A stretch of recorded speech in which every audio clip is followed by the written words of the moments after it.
გამარჯობა, მოკლედ ბიბლუსი Talk ბრუნდება YouTube-ის ეთერში, ადრე ამბობდნენ ტელეეთერში.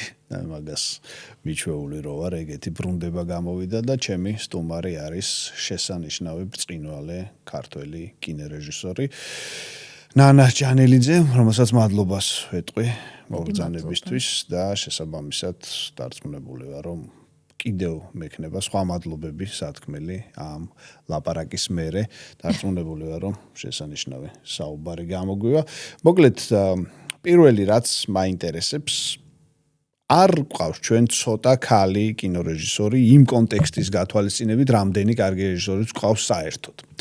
მაგრამ მაინტერესებს აი თქვენი თაობისთვის, როგორ შემოვიდა თქვენს ცხოვრებაში კინემატოგრაფი, ფილმი ზოგადად და მე როგორ იქცა ეს გადაწყვეტილებათ, რომ თქვენ თვითონ გამხდარიყავით ფილმის შემქმნელი. დიდი მადლობა ჯერ ერთი და არ ვიცოდი ეს თქვენი გადაცემის შესახებ და ახალი გადაცემა. ასე იგი მთელი ჩემი სურვილების კეთილი არის ამ გადაცემისთვის, იმიტომ რომ ყველას უყვარს გიორგი და ბიბლუსი მით უმეტეს. ბიბლუსი განსაკუთრებული არის ჩემთვის. მახსოვს პირველად ვიყავი იელის უნივერსიტეტში, სადაც კაფე იყო წიგნების მაღაზიაში. ეს იყო 94 წელს და ვიყავი აღტაცებული და მე ბიბლუსმა ეს განახორციელა და ძალიან მომწონს. შესანიშნავი. ხო, რაც შეეხება ახლა ქალ რეჟისორებს, იყო ასე ვთქვათ, ხუმრობა, რომ სოფლიოში არის 8 ქალი კინორეჟისორი, მაგრამ 10 აქედან საქართველოში. ასე საქართველოში ისეთი რაღაცა იყო დაწყებული ნუცა ღოღობერიძით, ფაქტობრივად მეორე ქალი რეჟისორი იყო საბჭოთა კავშირში და ასე რომ ეს რაღაცა თავისთავად არ იყო ძალიან უცხოხილი ჩემთვის და მით უმეტეს იყო ლანა ღოღობერიძე, რომელიც უკვე მაშინვე იყო ძალიან განთქმული, ლეილა გორდელაძე, ლიანასა და ბევრი იყო. ნანამჭედლიძე არაჩვეულებრივი ხო, ეხლა იმდენია რომ შეიძლება დაგავიწყო. ხო, მესმის. ყველას თავისი ძალიან ზუსტი და კარგი სახე აქვს და ამიტომ ქართული კინო ნამდვილად ყოველთვის მდიდარი იყო ქალი რეჟისორებით. იცი რა, ჩემი მოხვედრა კინოში იმდენჯერ მაქვს მოყოლილი, რომ ცოტა მერიდება ხა ამაზე საუბარი. ამას ჩვენი განსაკუთრებული მსმენელი. ხო, კარგი, მაშინ თქვათ, რომ ეს იყო სრული შემთხვევითობა, თუმცა მე უკვე ხვდები ამ ასაკში, რომ არასოდეს შემთხვევითობა არ არსებობს, რომ ყველაფერი ძალიან კანონზომიერი არის.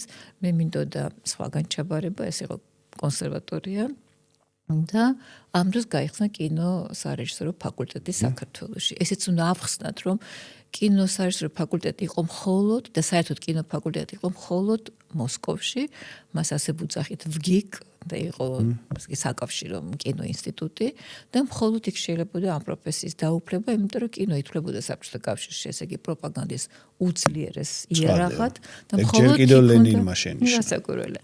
და მხოლოდ იქ შეიძლებოდა გამობრძმედილიყო საბჭოთა კინორეჟისორი. მინდა გითხრა, რომ ეს საოცარი თაობა 60-იანელების სწორედ მოსკოვში არის გამობრძმედელი და სწორედ მათ მოაწყვეს შინაგანი რევოლუცია საერთოდ საბჭოთა კინოში. ამიტომ ის გამობრძმედა, ის ცენზურა და ის პროპაგანდა მაინც ვერაფერს ვერ უშვება ადამიანს თუ ის აზროვნებს. მაგრამ თავისთავად ძალიან დიდი ფაქტი იყო, რომ თბილისში გაიხსნა ეს ფაკულტეტი, ეს იყო აკაკი დვალიშვილის, რეზო ჩხეიძის და ალბათ მაინც ედუარდ შევარდნაძის დიდი ძალისხმევის შედეგად, იმიტომ რომ წარმოუდგენელი იყო ასეთი რამ და მე სხვა რესპუბლიკების კინოსტუდიის დირექტორები მახსოვს, როგორ ეკითხებოდნენ რეზო ჩხეიძეს, როგორ მიაღწიეთ ამას. მოკლედ მიაღწიეს. შევარდნაძის ხსენება მერეც მოგვიწევს როცა მონალიებაზე ველაპარაკია. იმიტომ ეს წლები და კულტურა დაკავშირებული ამ ადამიანთან.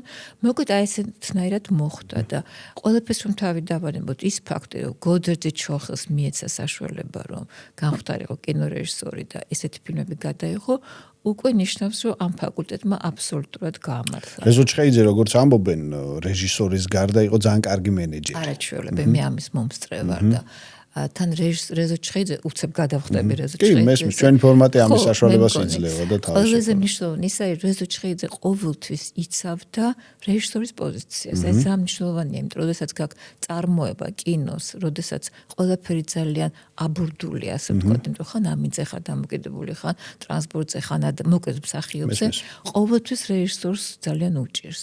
აი რეზო ჩხეიძე იმის გამო თვითონ იყო რეჟისორი. არასოდეს არ ჩაგრავდა რეჟისორს, ის ყოველთვის რეჟისორის მხარეს იჭერდა ამ საწარმოო საკითხებში და ამიტომ მისი დამსახურება იყო, რომ ფაქტიურად ქართულ კინოში მოვიდა ეს დიდი ახალი თაობა რეჟისორების, იგივე გააკეთა სხვა დროს კინოსტუდიაში, როდესაც იყო დოკუმენტური ფილმების სტუდიის დირექტორი.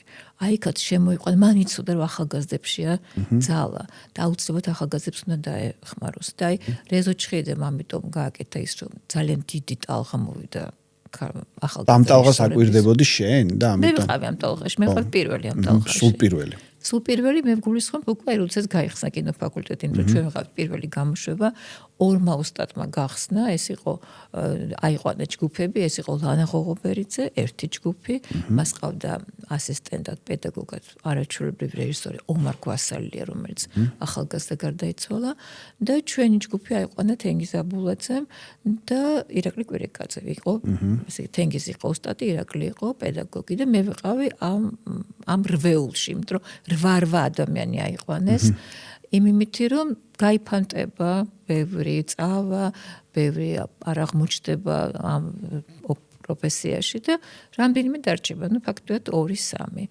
პრინციპში ჩემ ჯგუფში მინდა გითხრა, რომ ასეთი დიდი სახელების ჯგუფი იყო, იმიტომ რომ ეს იყო ნანა ჯორჯაძე, რომელიც ოსკარზეც იყო წარდგენილი, პალმდორის ოქროს კამერა იყო კანში, ეს იყო თემურ ბაბლიანი, რომელმაც ბერლინში გაიმარჯვა, ეს იყო გია მატარაძე, რომელმაც ძალიან საყვარელი ფილმები გადაიღო, ზურა ინაშვილი, მოკლედ ძალიან ძლიერი ჯგუფი იყო, კი.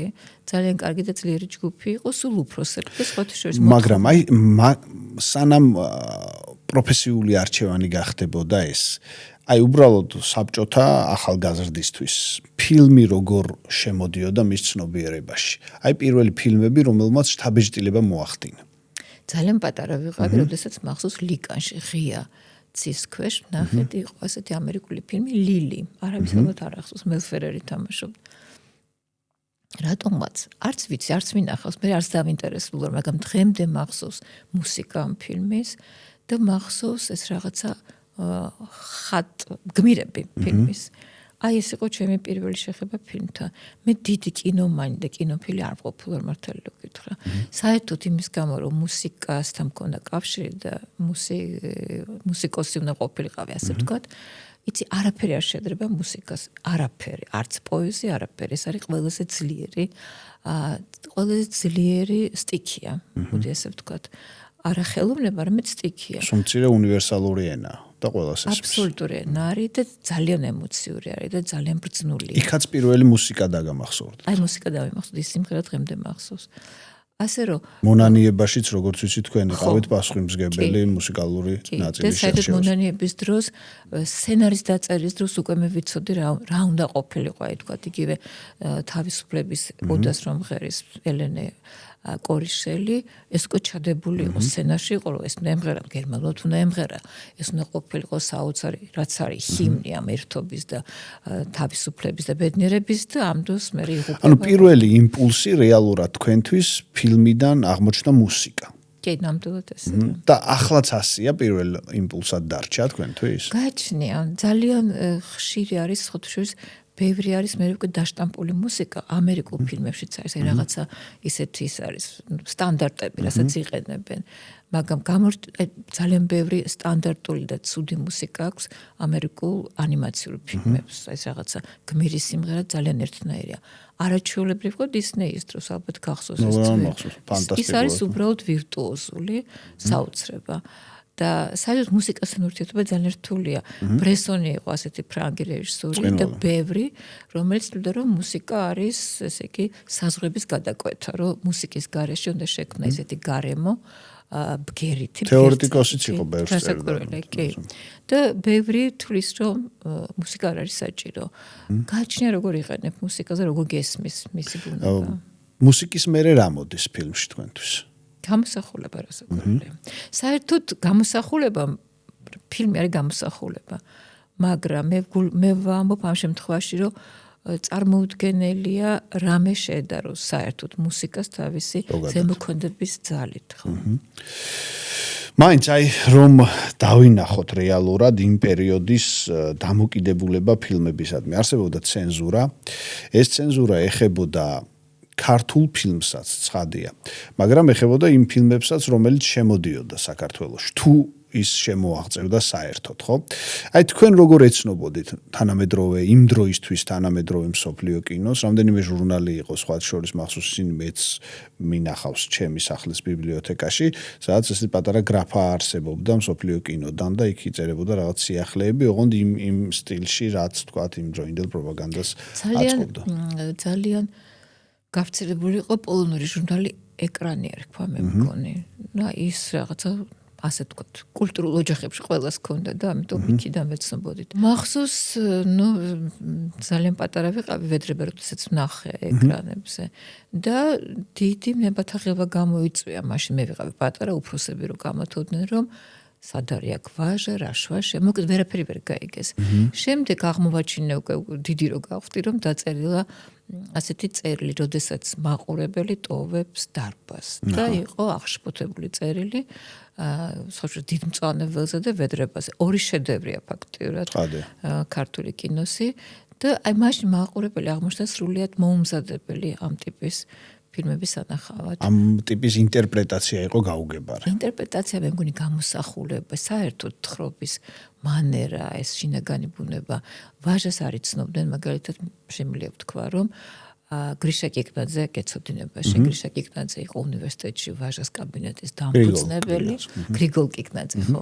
შინაურად მას გრიშას კი, არა, მესმის. გრიგოლ კიკნაძე იყო ამის დამფუძნებელი და როდესაც თენგიზმა მიიწვია ის ფილმის სანახავად, სრულიად გასხივოსნებული გამოვიდა იქიდან და თქვა რომ მთელი ვაჟას კაბინეტი მე უნდა მოვიყვანო და აი მოიყვანა ისინი მე უკვე გადმოცემებით ვიცი მაშინ არ ვარსებობდი გაიწიგნები აქვს დაწერილი და ესეთი თამამი ვაჟა-ფშაველაზე თავის დროზე და აი რა თქვა ბატონმა გრიგოლმა რომ თენგიზი შეეხო ისეთ საკითხებს ვაჟას შემოქმედებაში რაც ჩვენ ლიტერატორებს ჯერ კიდევ რაც ჩვენ არ შევხებივართ ჯერ, ასე რომ ეს ძალიან მნიშვნელოვანი იყო ხა ასეთი მხარდაჭერა თავისთავად. ნუ რაღაცნაირად შეიძლება ერთ-ერთი მაშველის გოლიც აღმოჩნდა იმის რომ ფილმი გადარჩენილი. კი, იმიტომ რომ ფილმი და აი მიეცა მეოთხე კატეგორია ის გადიოდა მხოლოდ შორეულ კლუბებში მოსკოვში, მაგრამ ისიც ვიცი და ბევრს მოუყოლია რომ ჩვენ რუსებს, რუს რეჟისორებს როლების სწავლობდნენ. ესე იგი საკავშირო ინსტიტუტში რომ ჩვენ მივდიოდით ვედრების სანახავად მეოთხე ხარისხოვან კლუბებში რომელიც იყო ქალაქ გარეთ. ანუ ფილმს ჰქონდა ასეთი სახელი უზნენახად. მოკლედ გავიდა დრო, თქვენ გახდით რეჟისორი და 1994 წელს იღებთ იავნანას, ხო? 14 წელს იყო პრემიერა. ხო, ნუ გამოდის ეკრანებზე, მაგრამ წინ უძღვის და არც ის წელია თავისუფალი ამ ამბისგან, რეალურად ომი, უშუქობა, ეკონომიკური კოლაფსი ყველაფერი ცუდი რაც შეიძლება საზოგადოების თავს მოხდეს, ხო? ვისაც ეს პერიოდი გაოლია, მისთვის იოლი ამოსაცნობი იქნება, ვისაც არ უბრალოდ შეუძლია რომ სხვა კადრებს შეავლოს თვალი. ეს ფილმი ამ თვალსაზრისით ერთი შეხედვით კონტექსტიდან სრულიად ამოვარდნილია, ხო?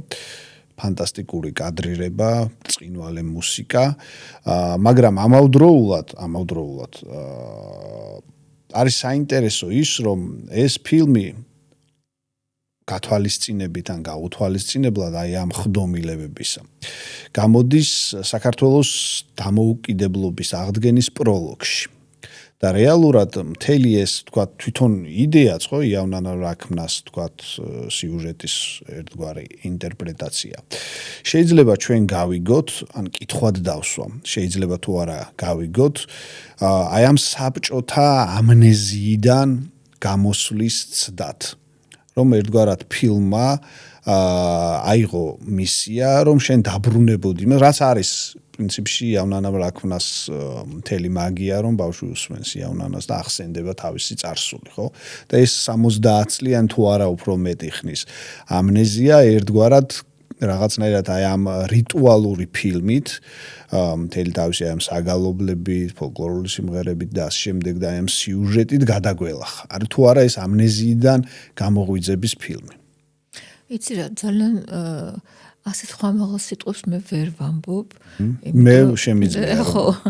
მაგრამ რასაკვირველია ეს იყო აი ზუსტად იმ ფაქტიურად სამშობლოში დაბრუნება და სამშობლო ბევრია, სამშობლო არის დედა, სამშობლო არის ენა, სამშობლო არის ზეცა. ყველაფერი ერთად არის. აქ მუსიკაც სხვა შორის. ხო, მუსიკაც რასაკვირველია. ძალიან შტამბეჭდავი და ბევრი. კი. და მინდა გითხრა, რომ ეს იყო ზუსტად იმის გახსენება, რაც მეც არ ვიცოდი და მარტო მონაყოლი და იმ რაღაცა მშვენიერი საქართველოსი, რომელიც შეიძლება არც არსებობდა, მაგრამ ის რომ ჩვენს სულში მისი ხატი იყო და ვერ გაიგებ როგორი ხატება ეს არა პითაგორეს აქ ასეთი არაჩვეულებრივი სიტყვები, რომ ადამიანს უყვარს სამშობლო თუ მას უყვარს დედა, ანუ რაღაცა ერთმანეთთან არის დაკავშირებული, რომ სამშობლო სიყვარულს განაპირობებს ადამიანში დედისადმი სიყვარული და დედის დამოკიდებულება მისადმი სულ ჩვილობის დროს. ასე რომ რაღაცნაირად ერთმანეთთან არის გადაბმული, მაგრამ თან ჩემთვის ეს იყო რაღაცნაირად როგორ ვთქვა, მაგრამ რომ ზეცად სამშობლო არის, იქ არის რამდენიმე კადრი, როდესაც კეთო კითხულობს, რომ დედა ზეცა რაღაც ანგელოზებს დაინახავს. ამიტომ ეს იყო რაღაცა ყველაფერ ჩვენს პირველ ხატთან დაბრუნება. ძალიან მოდაში ახლა სიტყვა იდენტობა და აღარ მიყვარს, იმიტომ რომ ძალიან შემოიღეს. ხო, მაგრამ შეგვიძლია რომ ამჯერად იოლად გამოვიყენოთ. პირველ საწყისი, ხო, საკუთარი სამშობლო. ხო, აი ამაზე იყო და მახსოვს ოთარ ჭილაძე მითხრა. ოთარ ჭილაძე იყო პრემიერაზე და შემდეგ 2008 წელს, როდესაც დასრულდა საზარელი ომი, ტელევიზიამ გაუშვა ეს ფილმი და დამირეკეს ბატონმა ოთარმა და მეგობრობდი მათთან და თამაშ ჭილაძემ და მათ მითხეს, რაღაცნაირად ახტაცებით უყურებდნენ, მიხოს რომ ნანახი ქონდათ, რომ ეხლა ეს ფილმი ჩაიწერა ჩვენი საყვარელი მსოფლიო ფილმების ათეულშიო და ეს არის ვერ შემდგარი არისტოკრატიის შესახებ ფილმიო. აი ეხლა ვერ ამიხსნა რატო ვერ შემდგარი, ალბათ მან უფრო იცოდა, მაგრამ რაღაც ამაში დაინახა, რომ ის რაც იყო ჩანასახში მოცემული და ბოლომდე ვერ გაიშალა, ვერ შედგა, იმიტომ რომ ფაქტობრივად უკვე რუსეთის. კარგი ფილმების უპირატესობაც ხო ეს არის, რომ მას რეალურად იმდენი გამგები ყავს, რამდენი ადამიანიც არის და იმდენგვარი, ვთქვათ, ინტერპრეტაცია შეიძლება არსებობდეს და ამ თვალსაზრისით ეს ფილმი ამის დიდ საშუალებას იძლევა. ჩემი ხედვა მაინც უფრო ის არის, რომ რეალურად ამ ფილმმა გარკვეულწილად მოახერხა, ოღონდ არ ვიცი რამდენად მაშინ, მაგრამ ამ გადასახედიდან ნამდვილად, ვთქვათ, აი ამ მისიის ვთქვათ, ტვირთვა, რომელიც გულისხმობდა იმას, რომ შენ ხარ ქართველი და ქართველი რომ ხარ, ეს მოცემულობები გულისხმობს ამას. მაგრამ აი მაშინ როგორ იცი გეტყვი, ძალიან უცნაური იყო. შუქი არ იყო. არაფერი არ იყო. ადამიანების ადნახულ ტელევიზიით გადაცემას ალბათ აზრიც ნაკლებად ჰქონდა. საერთოდ მართლა ომის დროს ვიღებდით. კი, ცხადია. იმიტომ რომ ლევან ამაშიძე წავიდა ომში, მანამდე იყო 9 აპრილი და მე მახსოვს რომ ოჯახის წევრები მეუბნებოდნენ, რომ რა დროს ეს ფილმია და თან ასეთი φιλმი, ვის უნდა ეს ფილმი, ვის რაში ჭირდება. იყო რაღაც ავანტიურა საკუთარი თავის წინაშე, ხო? ავანტიურა იყო და ემიგრაცია იყო, იმიტომ რომ მიდიოდი საქმის აკეთებლად და რომ არ წასულიყო საქმის სადმე წასულიყო. ომში მე ვერ წავიდოდი, არ ვიყავ ეს. რაღაცნაირად ესკეპიზმი გამოდის. რაღაცა იყო, კი, როგორ არა. და სასაცილო და საინტერესო ის არის, რომ როდესაც ჩვენ დავამსრულეთ გადაწერა, ფილმის გადაწერა კიდე ნიშნავს, რომ აი ყველაფერს ერთად შეკრებდა და ეს გაკ უკვე ორ ფილზე. დაეცა ჰერცები. ჰერცების დაცემა ნიშნავს, რომ უკვე ყოველგვარი ტექნიკური პროცედურის გაკეთება შეუძლებელია, ანუ ის უკვე ის ხარისხი არ არის. და აი ჩვენ ეს მოვასწარეთ და გავუშვით ფილმი იმაში, მოსკოვში ლაბორატორიაში. აქ უკვე ვეღარ მუშაობდა ლაბორატორია. ანუ აი რაღაცა ესე და ეს თან მოხდა მახსოვს 27-ში დაეცა სექტემბერში სოხუმი და სადღაც ოქტომბრის დასაწყისში გიორგი ბერიძე, ჩემი ოპერატორი გაფრინდა მოსკოვში, რომ დაებეჭდათ ფილმი. ბევრი დაცემები იყო ერთად, აქეთ ჰერცების, ტექნიკური და იქით სოხუმის. და მე იქიდან წერდა საოცრება ხდებაო, რომ შევათო სანახავად პატარ-პატარა ნაწილებს ამჟღავნე უყურებდნენ. მთელი ლაბორატორია შემოდის და უყურებს. აი რაღაცა მათთვისაც აი ეს გამოსახულება, ეს სიმშვიდე რაღაცნაირად ეტყობა მოქმედებდა. ჩემზეც ძალიან დიდი შთაბეჭდილება მოახდინა, მე გაცილებით გვიან ნახე ცხადია ეს ფილმი, იმიტომ რომ 1994 წელს ოზურგეთში მაინდა-მაინც მაგ ფილმებს ვერ უყურებდი და საერთოდაც ვერ უყურებდი ვერაფერს. ის სიმღერა სხვა შორის დღემდე ჰიტია. ოღონდ თითქოს მოწყდა ფილმს. იავნანას გულისხმობდა ცალკე ამ სიმღერებს როგორ არჩევდით? აი იავნანის ამბავი გახსოვთ? როგორ არის ყველაფერი მახსოვს. და ესე იგი ჯერთი მთავარი იყო რომ ყოფილიყო იავნანა. მეუბნებოდნენ რომ რატომ უნდა დაიწეროს ახალი იავნანა, ასეთი იავნანები, ასეთი ფოლკლორი. არა, მე მოვიდი რომ უნდა დაიწეროს იავნანა და გიაყანჩელის რჩევით, იმიტომ მას მიმართე პირველად წავედი ჯანოსთან, ჯანო კახიძესთან და თან აი ეს ძალიან მნიშვნელოვანია რომ გიაყანჩელმა დამაბარა ჯანოსთან რომ მიხვალ უთხარი რომ შენ უნდა დაწერო სიმღერა და ვატომ უნდა ორკესტრირება გავუკეთოს იმ სიმღერას და მე მეყო თავხედობა ერთგვარი რომ ჯანოს რევნები რომ შენ არ გაორკესტრო ვატომ გააკეთოს მოკეთ ძალიან საინტერესო იყო ჯანოს ვიცნობდი მამა ჩემთან ძალიან მეგობრობდა ამიტომ თამამად მივედი მაგრამ ძალიან საინტერესო იყო ჩვენი დიალოგი როგორ მისმენდა როგორ უნდა და რომ ხელი შეეხო რა არის რა ფილმი უნდა იყოს რა ხასიათის რა ტიპის და მეუბნებოდა ფარაჯანოვი არა ნატრისხი არა აი ბევრი ის ქონდა არაფერი არ მქონდა გადაღებული ერთი კადრი არ მქონდა გადაღებული უბრალოდ ჩემი ერთგვარი ახალგაზრდული თავხედობა მქონდა რომ აი ფილმი უნდა გადავიღო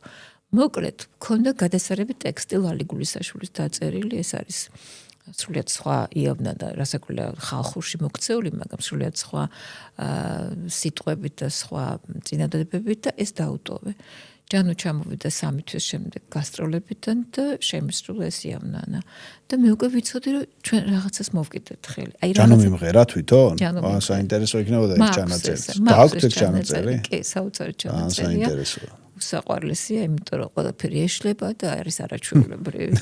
სიტყვები, აკორდები, მაგრამ არის არაჩვეულებრივი. და თქვა რომ ეს ძალიან უბრალო უნდა იყოსო და ზუსტად ესეც იყო და მე მახსოვს რომ მოვედი თქვი რომ აი რაღაცა დავიჭირეთ. ფილმიდან რაღაცა კუდი მქონდა. ანუ ძაფის რა საინტერესო, აქაც მუსიკა გამოდგა პირველი. და საინტერესო ის არის რომ ეს ჩავწერეთ და ვატომ ეს გაორკესტრა და ეს არის საოცრება რაც გააკეთა ვატომ რომ მართლა მე მეჩვენებდა რომ ჩამოდის ეციდან ეს იავნანა და თამრიკომ როდესაც სიმღერა ესეც მთელი პერიპეტიები იყო იმიტომ რომ ჯანოს უნდა და ოპერის მომღერალი და მე ვთქვი რომ არა ძალიან მაგრად იმღერა თამრიკო თითქოს მისი სიმღერა იმიტომ რომ თამრიკო გაცდა სიმღერის ჩარჩოებს რაღაცა მეტი არის იქა და აი როდესაც ეს ყველაფერი გაკეთდა და როგორც იქნა როგორც როდესაც გავედით გადაღებაზე იმიტომ რომ აი ეს ლაწალუწი იყო ომის ამ დროს ჩვენ გადაღებაზე ჩართული ქონა იავნანა ამიტომ აი ეს სანტი მოძრაობა ეს სიმშვიდე ეს რაღაცა ამ ადამიანების ურთიერთობა ამის ცალკე ფილმია. კამერტონი იყო იავნანა. ეგრეთ წოდ ბექსტეიჯ რასაც ეძახიან, აქეთ ომი, იქით იავნანა. კი, ნამდვილად ესე იყო. სიურრეალისტური რეალობა სრულიად. და თან იყო უამრავი წინაღობა, იქამდე რომ ბოლოს, ლევან აბაშიძე დაიღუპა, ნიკუშა თავაძე იყო ჩვენი მთავარი გმირი და მას დაემართა ბოტკინი. ანუ მე ვფიქრობდი რომ აი ვის უნდა უჭირდეს უფრო ვიდრე მე. იმიტომ რომ სახა წარმოგიდგენი ალბათ რა არის ფილმი ამდენი ხალხი ფული საშოვნელია და მე ხვდებოდი უფრო იქ უჭირთ ომში და აი ეს რაღაცნაირად მაძლევდა ძალას რომ ძალიან საინტერესოა გამეკრძელებინა ნუ ის შტამბეჟდავი ამბავი იყო წარმომიდგა მთელი ეს გადაღების სცენები და ის რეალობა რომელიც მეც ვიცოდი აქეთა და უკიდურესად კონტრასტულია ხო და აღმოჩნდა რომ ეს კონტრასტი აღმოჩნდა ფილმისთვის თვითონ ფილმიც კონტრასტულია ხო იმიტომ რომ არა თუ გადაღების პროცესი იმიტომ რომ როდესაც გავიდა ფილმი და გავიდა კინოსახლში და დიდ დარბაზში და პატარა დარბაზში ერთდროულად და რაღაცა წარმოუდგენელი ის აღმოჩნდა უცებ წარმატება მე არ ველოდი ამას მაგრამ აი საინტერესო რა იყო რომ რეზო ჩხიძემ წარადგინა ფილმი ნუ ეს ძალიან სასიხარულო იყო და ფილმი დავგეგმეთ 6 იანვარს. ანუ შობის ღამეს დავგეგმეთ. და ჩვენ იმდენად ჯერ არაფერი არ ვიცოდი. მე ვიცოდი რომ შობის ღამე იყო და შობაზე დავგეგმე. რომ რეზომ მკითხა და კი მაგრამ დღეს რატო არ იყო შაბათქვე. არ ჩვეულებრივი დღე. რატო რა დღეს რატო არ ახსოვდა შობა არ იცოდა ჯერ რეზო არ იყო ჯერ ასე თქვა ამ თავის ეს მორწმუნეობა ხო კიდე რაღაცა სხვანაირი გზა და მე ვთქვი დავამთავრე ჩემი ასე თქვა სიტყვას ფილმის რომ გილოცავთ შობას ხო და დარბაზს გადავარა რაღაცა იმენ რაშობას 25 არის ხო ჩვენთვის ნუ საერთოდ 25-ად ითვლება 25 დეკემბერი ხო აი ეს იყო პირველი და მაგარი ამბებია ხო და მე იყო საინტერესო რომ დაუტოვე ფილმი კინოსახლს მე მივეცი ამირანს და უთხრეთ რამდენჯერაც გინდათ როგორც გინდათ ყველასთვის გაუშვით რასაკვირველია სრულიად უსახს მაშინ სად გადიოდა ხოლმე ეს კინოსახლში აი დარბაზს მივეცი და ამირანში რაღაცა დარბაზი მუშაობდა და ასე ვთქვათ ვაჩუქე და მე მეუბნებოდნენ რომ თვითონ სკოლელები მირეკავდნენ რომ ბევრჯერ იყვენ და ისე რომ სცენაზე ისხნენ და წინასწარ ტექსტებს ამბობდნენ იქ რა უნდა მომხდარიყო იმიტომ რომ ერთხელ და ორჯერ კი არა აი რაღაცა ბევრჯერ თან უცნაური ამოვარდნა მაგ პერიოდისთვის კინოწარმოება კი არა ყველაფერი გაჩერებული იყო ხო ამიტომ ვაბობ შემთხვევით არაფერი არ არის კი ბატონო მანამდე თუ რაღაცა მასშტაბურ ამბავს გავიხსენებთ თქვენ ცხოვრებაში იყო ესეთი საეტაპო φιλმი მონანიება რომელსაც იღებს თენგიზ აბულაძე მე მესმის რომ ამაზე ძალიან ბევრი გაქვთ ლაპარაკები და მეც მოსმენილი მაქვს ეს ბევრი ლაპარაკი სხვათა შორის მაგრამ ყველა გადაცემას საკუთარი მაყურებელი ყავს და თან ახალი თაობაც მოდის ადამიანების რომელთაც ალბათ ეს ინტერესი აქვთ რეალურად ეს არის არა მხოლოდ ფილმი, არამედ სოციალური მოვლენა, ხო? 80-იანი წლების საბჭოთა კავშირის ისტორიაში, თუ მაინც და მაინც სოფლიოს არ ვიტყვით, მაგრამ მას სოფლიო რეზონანსი ჰქონდა ნამდვილად, ბევრი აზრით. ვიცით ეს პერიპეტიები, რომ თქვათ, ამ სცენარს ესეთი სერიოზული გზის გავლა მოუხდა, სანამ ის თქვათ, ფილმად იქცეოდა. ვიცით ისიც, რომ რეალურად ხანდახან იმედი იწურებოდა და რაღაც ხდომილებებმა, მოულოდნელობებმა განაპირობა ის, რომ ჯერ ეს ფილმი შეიქმნა და მერე უკვე რაღაცნაირად მივიდა მაყურებლამდე. იმიტომ რომ შექმნის მერეც მას ძალიან ბევრი პრობლემა ჰქონდა. მოდი აი ეს ამბავი კიდევ ერთხელ გავიხსენოთ, თან გავიხსენოთ იმ მთავარი ფიგურებით, რომლებიც ამაში მონაწილეობდნენ და ყველას აქ ახსენდება თენგიზ აბულაძე და ედვარდ შევარდნაძე. როდესაც დასრულდა ნატრის ხე თავიდან დავიწყებ ხო კი, საინტერესოა ნამდვილად, იმიტომ რომ ნუ ძალიან დიდი წარმატება ჰქონდა ფილმს, მათ შორის იყო ირანში, სხვათა შორის და აი შაჰირო იყო.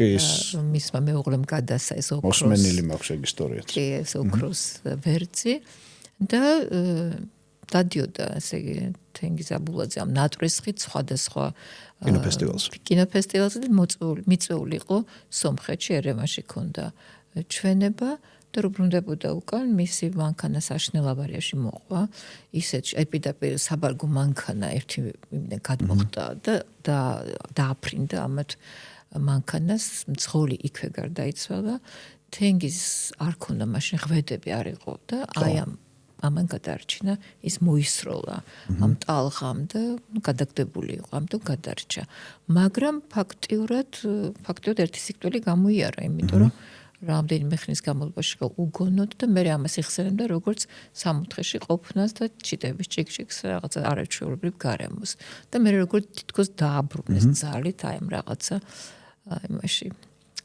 მიწაზე დედამიწაზე დიდხანს იყო შემდეგ 6-8 თვე იყო მისი ესე რეაბილიტაცია მაგრამ შინაგან უკვე დაიწყო ახალი ფილმისთვის მზადება და ფიქრის იძულება ჰქონდა იწვა და არაფერს არ აკეთებდა. ხო, ალბათ ესეც იყო. და უამრავი ხალხი დადიოდა და ყველაზე სასაცილო ის იყო, რომ დიდხანს იწვა სომხეთში, აბოვიანის სამწყობში და მთელი კინოსტუდია ჩადიოდა იქ, რეჟისორები ჩადიოდნენ სანახავად და რეზო ესაძე მოყარა ჩვეულებრივი ამბავი, რომ როდესაც მივედიოდა სრულიად დაბინტული, აი სულ შეხვეული არის თენგიზი და პირველი რაც მითხრა რომ რეზო არაფრით არ აჩვენა ფილმი ერევანში საშინელი პროექცია აქვს ბნელია დარბაზი გავგიჟდე და მაშინ მივხვდი რომ თენგიზისთვის მართლა კინო იყო ყველაზე მნიშვნელოვანი იმიტომ რომ რა დროს პროექცია იყო ადამიანმა სიკვდილი გაიარა მოკეთ იყო უკვე აი რომ გამოსწორდა შინაგანად ქონდა მზაობა რაღაცა დიდი და ახლის გასაკეთებლად თან ამბობდა რომ მე ისეთი ის გამოვიარა ასე ვთქვათ სიკვდილი რომ რაღაცა მნიშვნელოვანი მაგასაკეთებელი შეხვდა ქუჩაში კაკო ბაქრაძე რომელიც მისი მეგობარი იყო ნუ მეგობრობდნენ ეს ერთად მუშაობდნენ და დიდი აკავშირებდა მოუყვა რომ ეძებს სცენარს ფილმისთვის და კაკომ ზუსტად ამაზე უპასუხა, რომ აი ეხლა საოცარი ამბავი მოხდა ცოტა ხნის წინ დასავლეთ საქართველოში. დააგრძელეს პროკურორი და ვიღაცამ ამოთხარა ის და მიაყუდა ჭირისუფლის ეზოში და აი ეს ისტორია არის ეს გროს შურის მაძებელზე, რომელიც დაჩაგრულიყო ამ კაცის მიერ და ანუ ეს იყო ყოფილი კგბ-ს ის რა ქვია მუშაკი და მან გაუბედურა ეს ოჯახი ცოლი ჩაუვარდა თვალში, ქმარი გადაასახლა, ბავშვი წავიდა ბავშვთა სახლში, დედას კიდე საყვარლად გაიხადა და დედამ თავით ჩამოიხრჩა. შემზარავი ისტორია და ყველაფერი ერთად არის ამასე ვთქვათ პატარა ამბავში რა. და ნოდარ წულისკირი აპირებს ახლა ამაზე მუშაობას რომაზე და აი მოგეთ იქნება ჩაუვარდა ეს თემის ძალიან და შეხვდა ნოდარ წულისკირს მათ შექმნეს რამდენიმე გვერდიანი სინოფსისი მაგრამ აი ესე პირდაპირ ფილმის დაწყება შეუძლებელი იყო იმიტომ რომ ეს ეხებოდა ყველა იმ თემას ანუ აქ უნდა ყოფილიყო მსხვერპლი კგბ შურისძიება და აი ესე პირდაპირ ამის დაწყება როცა ვიცით რა ცენზურა მუშაობს რომელი წელია არა თავდაპირველად სცენარში ის კონკრეტული პერიოდი გიგულისხმება თუ 30-იანი წლები 30-იანი წლები უკვე 30-იანი წლებზევე დაიწყეს მუშაობა და არა იმ პერიოდზე როცა ეს ამბავი მოხდა არა 30-იანი წლები იმიტომ იმასაც ეს ისტორია ქონდა წარსულში რომ აი გადატანილი ქონდა მასაც უკვე კი ეს გადატანილი ქონდა ამიტომ რასაკვირველია მხოლოდ ეს უმაღლესი ის უნდა ყოფილიყო ასე ვთქვათ ნებართვა იმიტომ რომ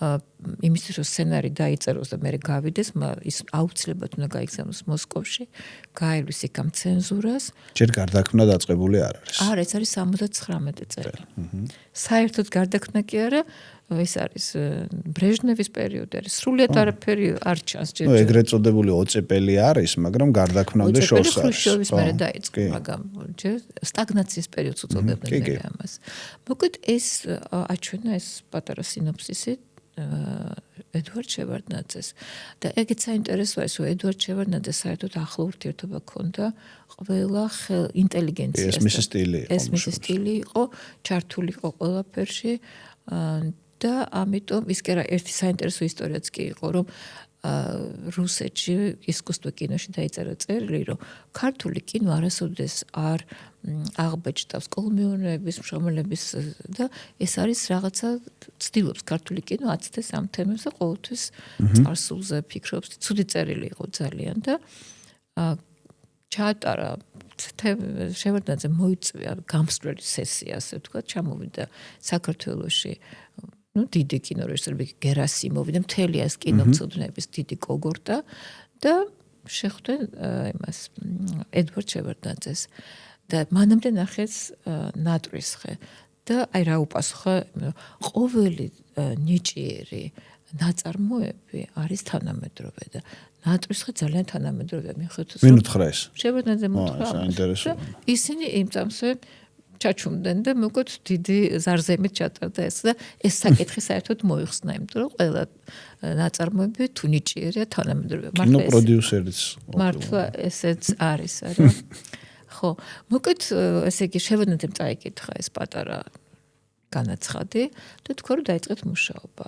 ნუ ეს იყო ყველაზე საინტერესო პერიოდი ჩემთვის, იმიტომ რომ მე ახალი წაკითხული მქონდა სოლჟენიცინი, ახალი წაკითხული მქონდა ეს გინსბურგი, ეს ყველაფერი ჩუმად იყო შემოტანილი ამ ნატრისხით მოგზაურობის დროს თენგიზი უცხოეთში ყიდულობდა დისიდენტურ ლიტერატურას და აი ჩემოდნებით ჩამოქონდა და ამას ჩვენ ყველაფერს ასაკვლია ხარბად ვკითხულობ. ასეთ ემოციური მზაობა უკვე ქონდათ რეალურად. აბსოლუტურად ქონდა. მაგრამ ყოველთვის მიკვირს ხოლმე ეს ისტორიები ცხადია მონასმენი მაქვს.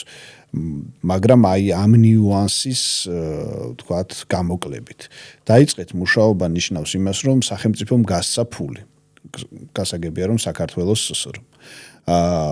ეს ხო ხშირად მესმის რა ესეთი სხვა ამბებზეც და ამაზეც რომ მოსკოვისგან ჩუმად მიმდინარეობდა პროცესი.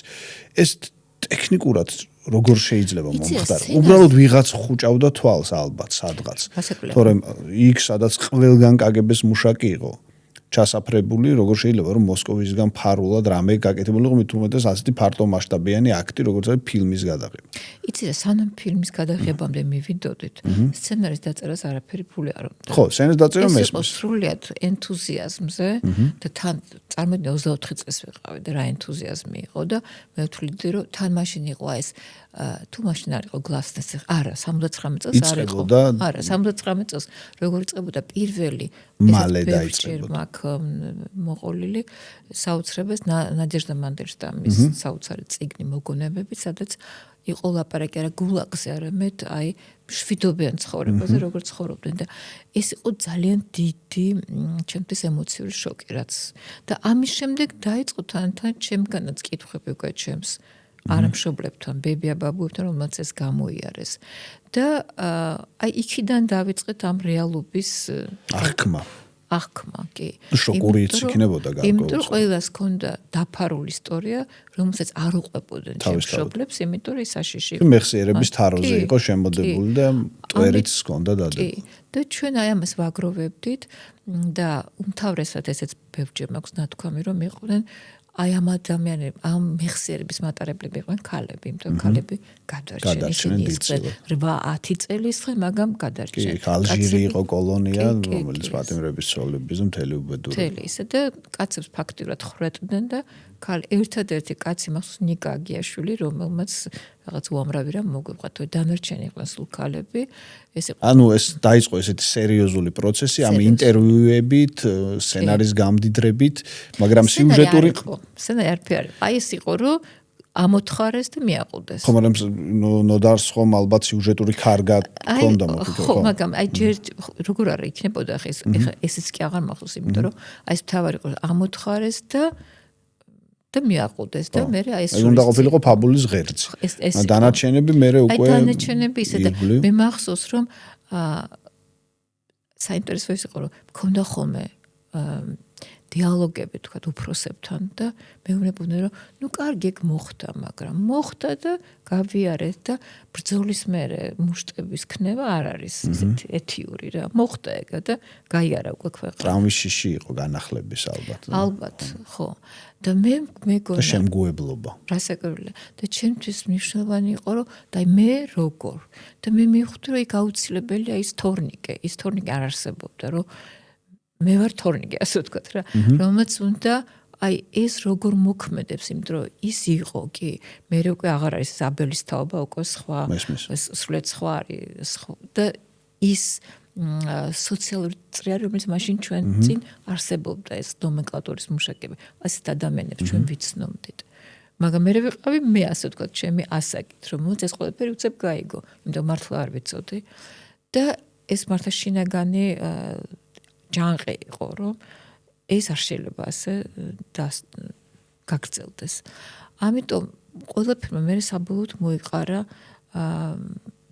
და მინდა ვთქვა ნოდარწულიესკირზე მაინც რომ აი ჩვენ როდესაც ვაგროვებდით ვიწერდით და მე ამას ეპიზოდებად ვაქცევდით და მე ბატონი თენგიზი უკითხავდა ნოდარს ან ნოდარი მოდიოდა ჩვენთან ერთად უკიდა რაღაცა მომენტში ეს იყო საოცარი ძალიან ემოციური იყო მორების ეპიზოდის ჩაწერა იმიტომ მართლა მოყვა ამას ქალბატონი ვიყავით ნიტა ტაბიძესთან სტუმრად და მასთან იყო სტუმრად რამდენიმე ქალბატონი და ერთ-ერთმა მოყვა როგორც თავისი ისტორია ეს იყო მას რაც გადახდა და ეს ისეთი ემოციური იყო რომ ნუ რასაკვირია იმцамს მეტყვი ფილმშიც ალბათ ერთ-ერთი მთავარი სცენა ფილმშიც და რო დავწერე მერე წავუკითხეთ ბატონ ნოდარს და ნოდარმა უთხრა თენგიზ აღარაფერში არ გჭირდები მე აი თქვენ ამას ჩვენებად გააკეთებთ მათ ქონდათ ცუდი გამოცდილება მგონი თუთარჩელაზე იმუშავეს ერთად და ვერ შედგა ვერ სცენარი ვერც ფილმი და უთხრა თენგიზ შენ ყველაფერს ამას ჩვენებად გააკეთებთ და დაგვემშვიდობა და დაიწყეთ უკვე თქვენ მუშაობა ისედაც მუშაობდი მაგრამ რაღაც ამ ეპიზოდმა დამოუკიდებლად უკვე ამ ეპიზოდმა რაღაცნაირად ძალიან განაპირობა იმიტომ რომ მართლა ძალიან ძლიერი ეპიზოდი იყო და თან მახსოვს მე რომ გავიდა რუსეთშიც კი აი ნამდვილი დისიდენტები მოდიოდნენ და მეუბნებოდნენ ჩვენ ესეთი რამე არ გვახსოვს თვითონ ეპიზოდი რომ მორებზე რაღაცა იწერებოდა რა უცნაური ძალიან შთამბეჭდავია ძალიან შთამბეჭდავია იყო კარნავალურობის გადაწყვეტილება ვინ მიიღო კარნავალურობის გადაწყვეტილება ძალიან მნიშვნელოვანი იყო საერთოდ ყოველთვის თენგისთვის ყველა ფილმში ფორმა და თუ დააკვირდები ვედრება სრულიად სხვა არის და მხოლოდ ასე შეიძლება ნატვრის კიდევ სხვა არის და ეს სხვა არის მონანიება. თავარი იყო ის რომ ის რასაც ჩვენ ვაგროვებთ ჩვენც აღარ გვჯეროდა იმ დროს ეს იყო რაღაცა წარმოუდგენელი რომ აი ასეთი ამბები ხდებოდა და ეს რეალური იყო და შეიძლება გეთქვა ვინმესთვის. ხო, და თენგისმა თქვა რომ ეს არის ფანტასმაგორია. აი სიტყვა ფანტასმაგორია. ეზოპესენით მოუყვეთ ამბავი. მაგრამ სად ეზოპესენა აღარ გამოვიდა. ხო, აი რაღაც არეულია სად და ეს იყო ნათქვამი რომ არ ვიცით სად ხდება და არ ვიცით როდის ხდება. არაფერი არ არის დაკონკრეტებული. შეიძლება გეთქვა ვიღაცისთვის უბრალოდ რომელიც კითხვას დაგისვამდა თორემ იმდენად ცხადია უკვე ფილმში სადაც და როგორაც ხდება. და ეს ყველაფერი რომ ის მუსოლინიც იყო გიტლერის ისა იმის მუსოლინის იმის სათვალე ყველაფერი ერთად იყო ესეთი მუსოლინი ნაკლებად ახსენდება. აი ეს რო ადამიანი კი მესმის და სიმღერა სხვათა შორის და ოპერით იყო გაწეული. აივნის ალუზიაც მაგრამ ეს ყველას რაღაცა რასაც წაიკითხავდი და მოკაჩავდი. ნუ საბოლოოდ დაწერეთ სცენარი და რა ხდება მერე? უკვე უნდა მიდგეს საქმე გადაღებაზე, რომელიც უკვე ფულს გულისხმობს. არა, სცენარის დამტკიცებას გულისხმობს და ჩვენ ეს უზარმაზარი სცენარი თენგისმა მიიტანა ედვარდ შევარდნაძესთან და 6 თვე ჩვენ ველოდებოდით პასუხს. მოსკოვმა უნდა დაამტკიცოს. არა. ჯერ ცეკამ? არა, ეს არ იყო ეს ცეკა, ეს იყო შევარდნაძე. ეს არ იყო. ფორმალურად გულისხმობ. არც ასე ერთ ადამიანს პირადად მასთან მიტანილი, რომ შესაძლებელია თუ აქედან რამის ეგ მესმის, ეგ თავისთავად. უბრალოდ ფორმალურად ვის უნდა დაემტკიცებინა. საერთოდ რომ გავყოლოდით ფორმალურად ეს უნდა წასულიყო მოსკოვში და გაიარა ეს 1000 მანამდე საქართველოში. ეს ყველაფერი ესე იგი მოხდა ასე რომ მივიდა შევარდნაძესთან 6 თვის განმავლობაში ჩვენ არ ვიცოდით პასუხი იქამდე რომ ბოლოს თენგის მოუთხა რეზო ჩხეიძეს რომ რახან ასეთი სირთულე მოდავანებებ თავს და შეუთვალეო რომ აღარაფერი არ ჩანდა შევარდნაძე მოკლედ რო ვთქვა. არ ჩანდა ხო. და უცებ გამოიძახეს თენგისი და ეუბნებიან რომ ჩვენ ეს უნდა გავაკეთოთ. ეხლა წარმოუდგენელი იყო ამის გაკეთება და კარგად დიდი დრო დასჭირდა იმას რომ მოეფიქრებინათ როგორ ყოფილიყო ფილმი დაფინანსებული მოსკოვის გარეშე. და აი აქ გამოინახა ის საქართველოს ტელევიზიას ქონდა თავისუფალი 2 საათი, რომელსაც არ ამოწმებდა მოსკოვი, რადგან არც აფინანსებდა. ეს იყო 2 საათი მთელი წლის განმავლობაში. ანუ 365 დღეში იყო 2 საათი, რომელიც არ კონტროლირდებოდა მოსკოვის ცენზურის მიერ და აი ამ 2 საათის დაფინანსება შეიძლება საქართველოს თვითონ. საკრალური 2 საათი. 2 საათში ჩაჭდა ეს ყველაფერი და ისეთ გაიგზავნა მოსკოვში, რომ თენგიზ აბულაძე იღებს არაკს, იგავ არაკს, ბოროტებისა და კეთილის შესახებ და ჩაეშვა მალე წარმოებაში. ეს არაკიც მახსოვს მე დავწერე რუსულად უნდა დაგვეწერა და ასე ჭრიდით სცენარს და რაღაცა ეს ბარლამი იყო დევი და ესე რაღაცა აი ესეთ სისრულეზე იყო. მაგარი ისტორია. ნუ თავისით როგორც ზღაპარი იგავ არაკი. და აი ასე ავწდით ამას. მაგრამ ფილმის გადაღებაც კი იყო ძალიან რთული, იმიტომ რომ ჩვენ წავედით იმაში ბათუმში გადასაღებად და აქ დადგა ლაბორატორია რემონტზე. ამიტომ ჩვენ ვიღებდით მასალას, მაგრამ კი ვაგზავნით, მაგრამ ვერ ავლებდა სტუდია ამას ვერაფერს. შემდეგ მოხდა ეს საზარელი ამბავი გეგას რაც დაემართა გატაცება. და აი აქ მოხდა რომ კგბ-მ ნახა სცენარი გეგას სახლში. ქართულმა კგბ-მ. და საინტერესო ის იყო რომ რაც ჩვენ გადავიღეთ ბოლოს როგორც იქნა მე მგონი ნოემბერში ჩამოვიდა მასალა იმაში ბათუმში. და ეს იყო საშინელება, იმიტომ რომ კამერა ესე აყალებდა, კაჩკას უძახით ამას და ფაქტიურად მთელი მასალა გარდა მორების სცენა იქ იყო გადაღებული. ეს იყო გადასაყრელი. ანუ არაფერი არ გვწყალობდა, ასე ვთქვათ, თან მოხდა გეგას ამბავი.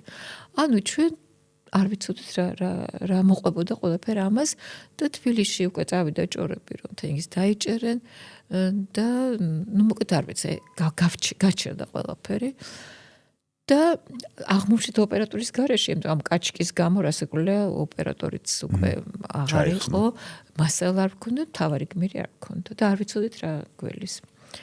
მოკლედ ამ დროს 31 იანვარს იყო თენგიზის დაბადების დღე. მგონი 60 წლის ხდებოდა მაშინ და დილას დავარეკა შევარდნაძემ და მოულოცა ეს დაბადების დღე. და აი ეს მოულოცვა და აი რაღაცნაირი იყო ნიშანი რომ არ გიჭერე. ხო, ნიშანი იყო რომ გააგრძელეთ. არა, რაღაცა ისეთი იყო ნათქვამი რომ გააგრძელეთ. და ასე თავიდან დატრიალდა უკვე ეს ყველაფერი თავიდან. ჩამოვიდა ოპერატორი მოსკოვიდან, ლომერ ახვლედიანმა ჩამოვიდა. მერაბნინიძე აიყვანეთ იმ როლზე. მერაბნინიძე ავიყვანეთ იმ როლზე და მე სწრაფად გადავიღეთ ყველაფერი რაღაცა მე მგონი 2 თვე ნახევარში მთელი ფილმი იყო დასრულებული ასე რომ აი ესე გადავაგორეთ. მაგრამ ამას მე კიდე მოყვა თავისი გაგრძელება როცა დასრულდა ფილმი.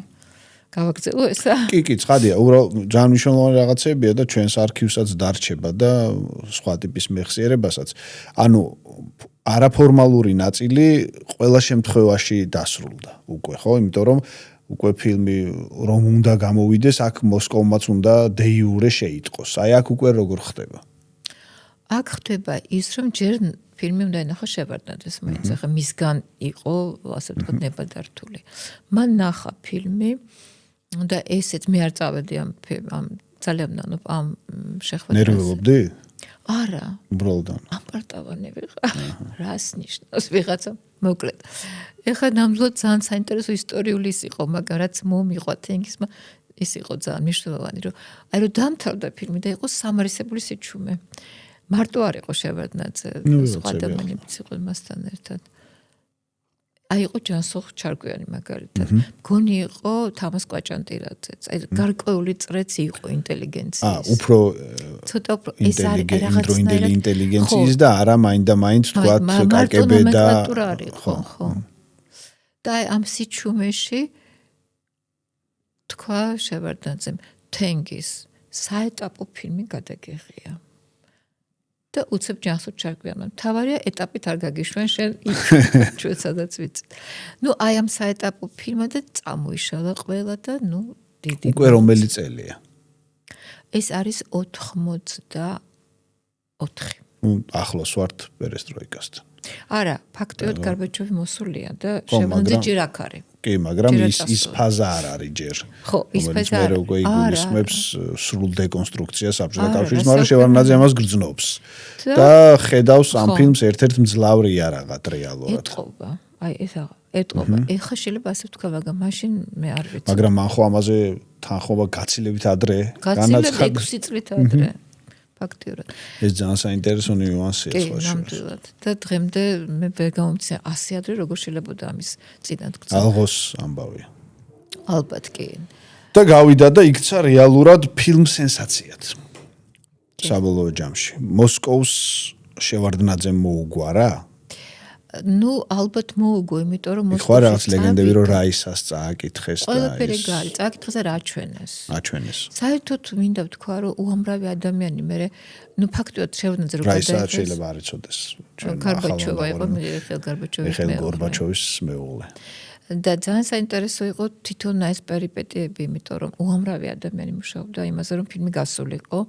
ნუ ჯერ ის ფაქტი, რომ რეზო ჩხიძემ მოახერხა და კოლოფებით გაიტანა თავისი ფილმის კოლოფებში ჩაალაგა მონანიევა და მიუტანა ელემ კლიმოვს, იქ უკვე იყო დიდი გარდაქმნა დაწყებული კინემატოგრაფისტთა კავშირში, ელემ კლიმოვი იყო კავშირის თავმჯდომარე და მან გამოაცხადა ესე ჩამოაყალიბა კომისია დაპატიმრებული ფილმების გადასარჩენად, თავიდან ჩამოსაღებად და ჩვენ უკვე დაპატიმრებული ფილმი ვიყავით.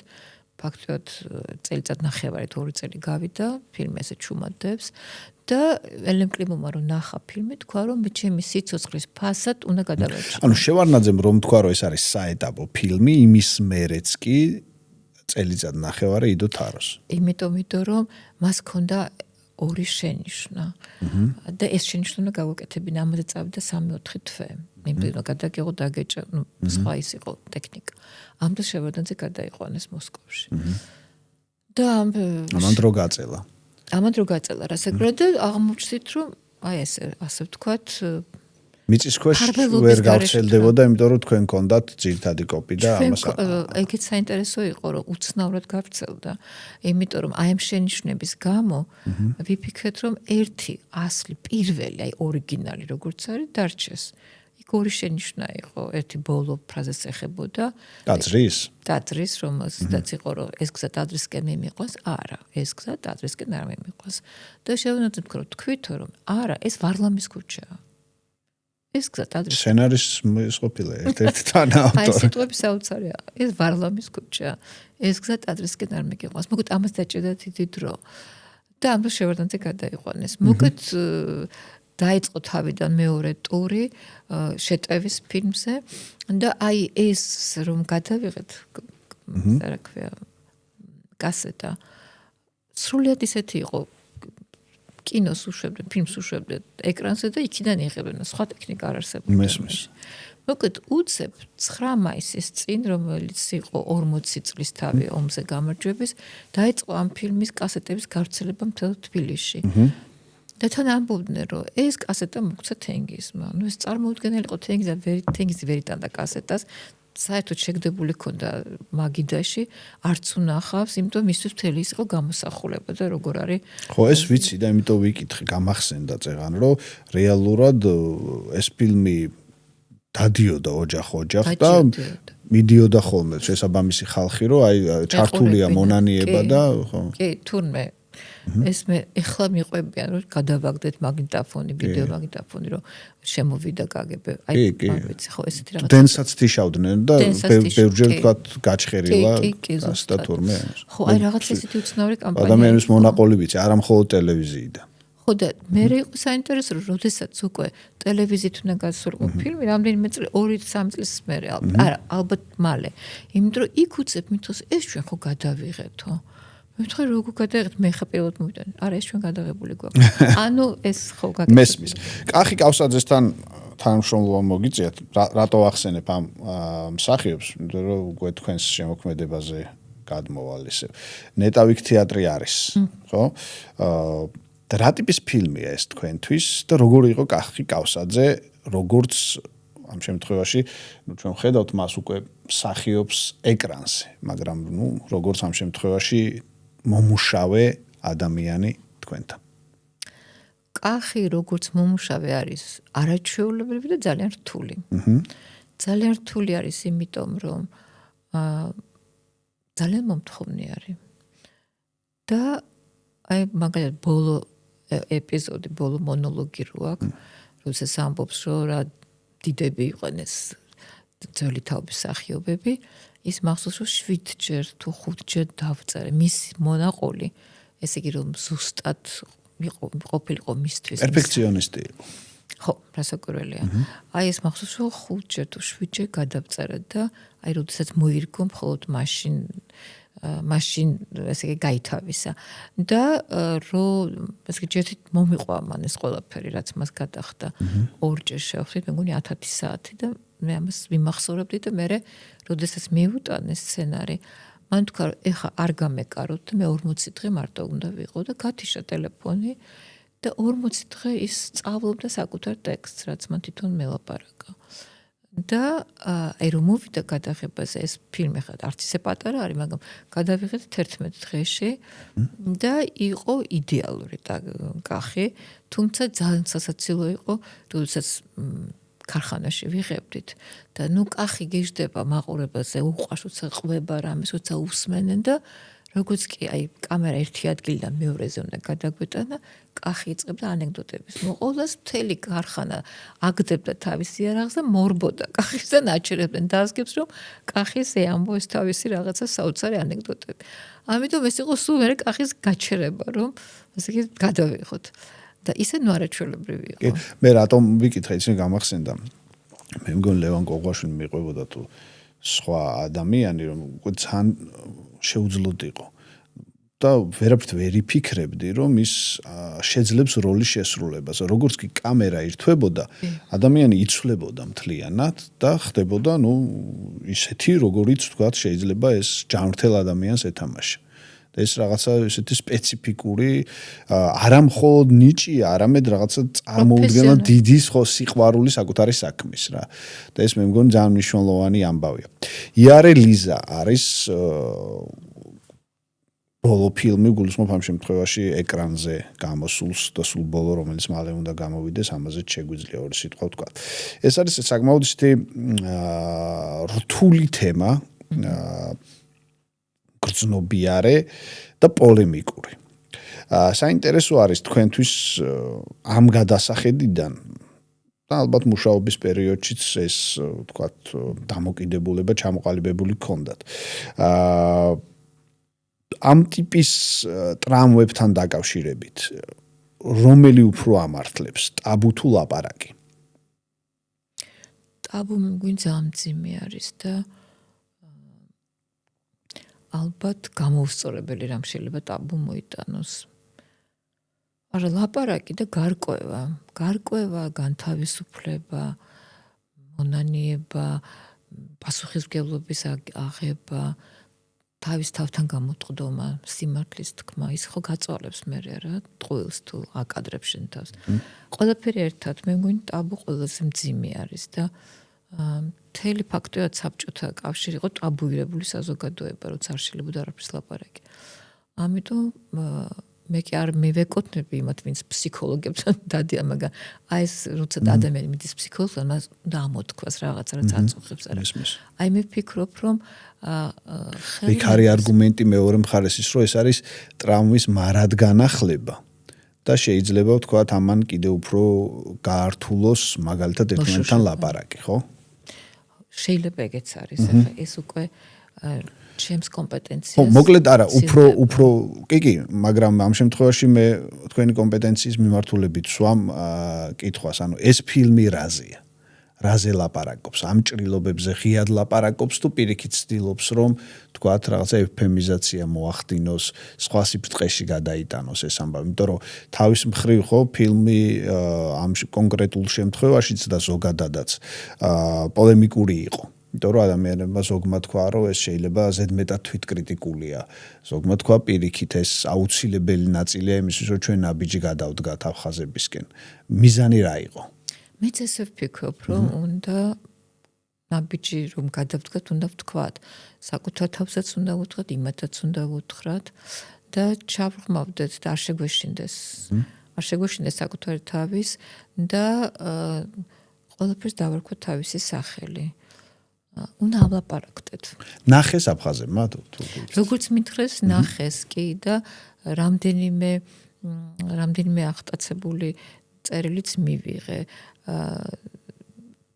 ბევრს ქონდა მაშინ ნანახი, იმიტომ რომ ჩვენ აფხაზური სუბტიტრებიც კი გავუკეთეთ, იმიტომ რომ მათ არ ქონოდათ რამე პრობლემა ენასთან დაკავშირებით და ალაპარაკდნენ ისინიც, მაგრამ საბოლოოდ ვიღაცამ და გადადგას უკვე ესეთი ნაბიჯი არა რომ მოხდეს ეს შეხვედრები. ვიცი, აი კონფლიქტოლოგებისგან რამდენიმე მაჩვენა და იმათგან დიდი მადლობები, რომ აი ეს ითქვა და რა აუცილებელია ამაზე ლაპარაკი და ეს სიჩუმე და დუმილი მე მგონი ერთმანეთისგან აშორებს ადამიანებს და ჩვენ გვინდოდა რომ აი რაღაცნაირად ხიდი გადებული ადამიანური ურთიერთობების, ანუ იქ ხო ჩვენ საერთოდ ხელოვნება ხო ადამიანს ეძებს ადამიანში. და ასეთი ადამიანი არის გუჯი ამაშუკელი, რომელიც არის ბოლო პროექტი. კი. რა თქმა უნდა არა უკანასკნელი წინ ბევრია, მაგრამ ამ გადაცემისთვის როცა ეს იწერება ბოლო. და აი დასასრულს რო ვთქვათ, რას გულისხმობს ეს ყველაფერი და ვინ არის გუჯი ამაშუკელი? ძალიან ბევრმა ადამიანმა სამწუხაროდ ეს არ იცის. გუჯი ამაშუკელი არის ალბათ. ეს უკვე დოკუმენტური ფილმია. ეს არის დოკუმენტური ფილმი გუჯი ამაშუკელზე, რომელმაც 50 წლის წინ დატოვა საქართველოს და საბჭოთა კავშირი და გადავიდა საფრანგეთში, მან არ იცოდა ენა. მხოლოდ მისი ხელები იყო მისი მთავარი იარაღი. ეს არის არაჩვეულებრივი ოქრომჭედელი, შეიძლება ითქვას, რომ მოქანდაკეც კი. და მან შემოსა, ასე ვთქვათ, ნოტრდამი, ვატიკანი, სხვადასხვა უამრავის იუველირიც არის და ეხლა უკვე შემოსა ღვთისმეტყველო ჭურჭლით ეს ეკლესიები, მისი ჯვარი არის მაგალითად უამრავ ჭადაში, შატრში, ნოტრდამში, ლემანში, პაპი უკეთავს ხოლმე მაგალითად მილენიუმის ჩაკუჩი შეუკეთა პაპმა 2000 წელს ეხლა შეუკვეთა ახალმა პაპმა ბარძიმი და აი ამ საღვთისმეტყველო თუ საეკლესიო ჭურჭლის და საეკლესიო სარიტუალო ჯვრების, ესე იგი, დიდოსტატი არის საოცარი ადამიანი. სოფლიო მასშტაბის პირო მე მქონდა პატივი რომ გამეცნო ის საქართველოში ვიზიტისას და ძალიან შთამბეჭდავი ვთქვათ წუთები იყო ნამდვილად. როდის გამოდის ფილმი, როდის აპირებთ მის პრემიერას? ალბათ სადღაც ოქტომბერი, ნოემბერი.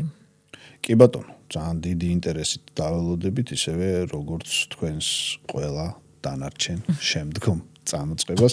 ძალიან დიდი მადლობა სტუმრობისთვის, შესანიშნავი საუბრისთვის. კი შიშობდით, რომ საათი როგორ უნდა ვილაპარაკოთო, მაგრამ საათ ნახევარს გადაცდა. ეს არის პოდკასტის მაგია. მოკლედ, Biblos We Talk იყო თქვენს YouTube ეკრანებზე. ძალიან დიდი მადლობა ნანა ჯანელიძეს, მე გიორგი გეგელიძე გახლავართ. მომავალ შეხვედრამდე.